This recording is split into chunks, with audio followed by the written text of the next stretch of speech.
శ్రీకాకుళం జిల్లా పలాస కాశీబుగ్గ మున్సిపాలిటీ పరిధిలో నిబంధనలకు విరుద్ధంగా భారీ భవంతులు, బహుళ అంతస్తులు, అక్రమ కట్టడాలు యథేచ్ఛగా జరుగుతున్నా అధికారులు, పాలకులు మాత్రం పట్టించుకోవటం లేదనే ఆరోపణలు పెద్ద ఎత్తున వినిపిస్తున్నాయి.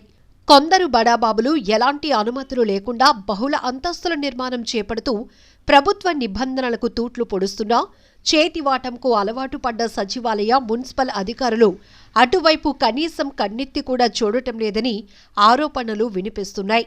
బడాబాబులు G+2కి అనుమతులు పొంది ఇరుకు సందుల్లో 5 అంతస్తుల భారీ భవనాలు నిర్మిస్తున్నారు. మేమే అందరికీ మేనేజ్ చేస్తామని ఓ ఇద్దరు కిలాడీలు సుమారు 3 లక్షలు నొక్కేశారని తెలుస్తోంది.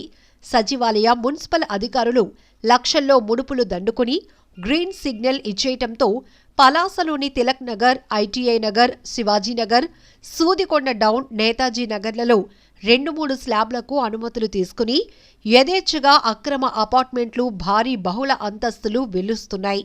భారీ తాయిలాలు పుచ్చుకొని టౌన్ ప్లానింగ్ అధికారులు కొమ్ము కాస్తున్నట్లు ఆరోపణలు వస్తున్నాయి. ఉన్నతాధికారులు స్పందించి నిబంధనలు ఉల్లంఘించిన వారిపై చర్యలు చేపట్టాలని స్థానికులు కోరుతున్నారు.